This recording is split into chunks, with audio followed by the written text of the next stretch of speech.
Thank you. It is 8:40 here on the evening edition. The COVID inquiry is still underway. We're learning about our response to the pandemic and how to react more effectively should a future one occur. Professor Neil Ferguson, an epidemiologist at Imperial College London, has said that communication between ministers and scientists was poor, having no idea what the government wanted to achieve.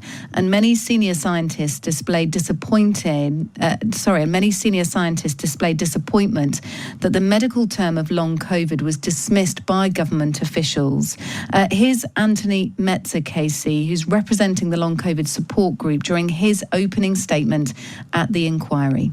A running thread of concern for this inquiry will be long COVID was foreseeable, so why was it not foreseen? In October 2020, while the DHSC was publishing guidance on long COVID and called for recognition and support for people with long COVID, then Prime Minister Boris Johnson scrawled in capitals that long COVID was.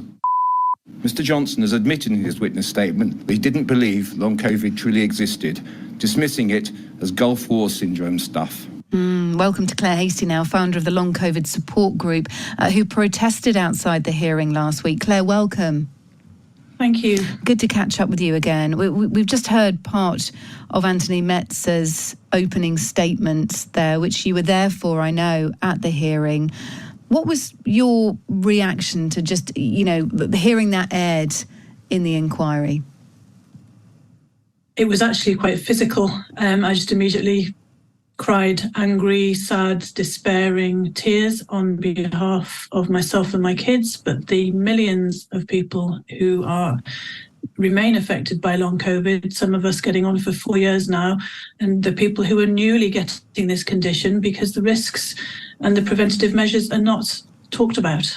There's been plenty of upset from scientists as well, and you'd have thought, for someone who had COVID to quite a dangerous extent, Boris Johnson might have been a bit more sympathetic and a bit more understanding to concerns from medical experts. We know that Patrick Vallance, for example, spoke about the threat of a post-viral illness after this. That was discussed, from nearly the beginning of the pandemic, that we should prepare for that.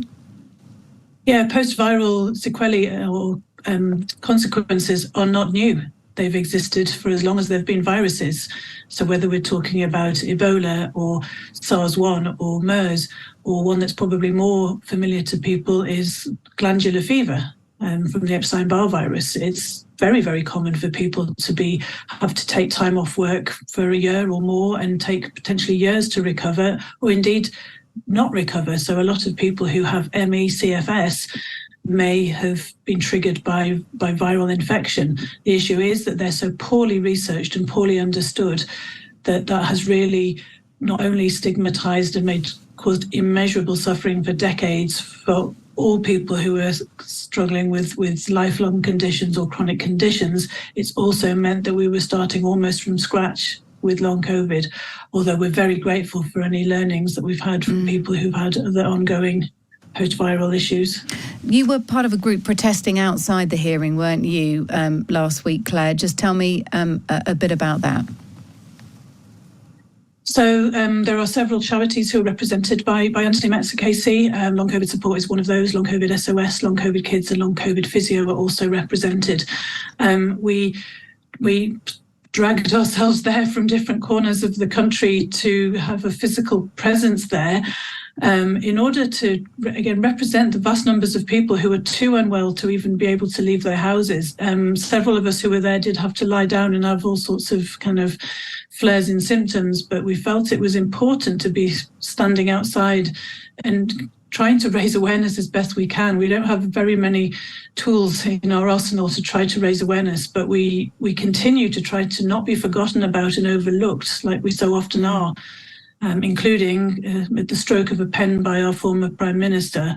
That was a shock, but not a surprise.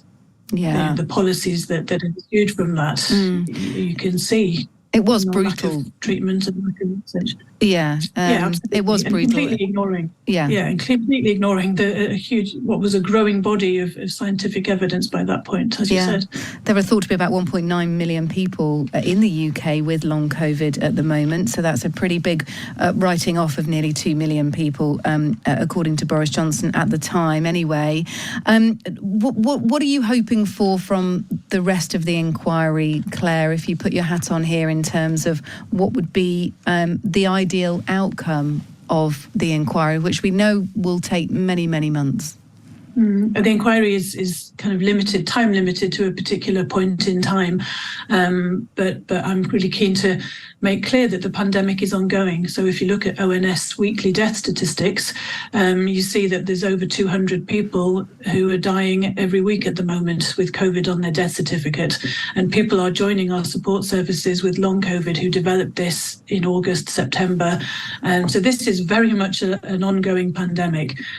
So I don't think it's just about lessons for the next pandemic that we're trying to get from this inquiry. It's lessons that we should be putting in place now. We're already seeing the impact on the economy of a huge spike in people who are leaving the workforce on account of chronic illness. Not all of that is long COVID, but a chunk of it is long COVID. Yeah, and there's a huge spike that you know, people who are off with long-term sickness, something that Jeremy Hunt, the Chancellor, has indicated he wants to do lots about. Mel Stride as well, the Work and Pensions Secretary, they really want to do something about that, and I'm sure you must scream every time you hear one of those reports that the long COVID community, need to be properly supported. Just briefly update us on your situation, Claire. You've discussed people who've got long COVID now after contracted COVID-19 in August and September. But for you, your journey began right at the beginning of the pandemic. My children and I fell ill in March 2020, as vast numbers did, but we have some members of our support group who fell ill in November and December 2019, so they are coming up to their 4th anniversary. And although there is research in place, there's not enough of it, not always focused in the right areas and not coming soon enough. But I think a key thing to communicate to Jeremy Hunt and holders of the purse strings is that a lot of this can be prevented if we could invest in clean indoor air in our schools, in our healthcare facilities, in places where people are mixing indoors. We could prevent not only COVID being spread quite as much as it is, but also whether it's flu or RSV or allergens, all sorts of different pathogens could be mitigated with clean indoor air. And I think it's a false economy not to do that. Yes, it comes at a cost, but the cost of not doing it is also immense, as we're already seeing. Well, look, it's really good to catch up with you. Thank you so much for speaking to us and just giving us an update as to what's going on, and also those details in the COVID inquiry as well. Claire Hastie, founder of the Long COVID Support Group, and you can find Claire and the Long COVID Support Group across many social platforms. Thank you, Claire. Good to speak to you. Well, the time is 8:48.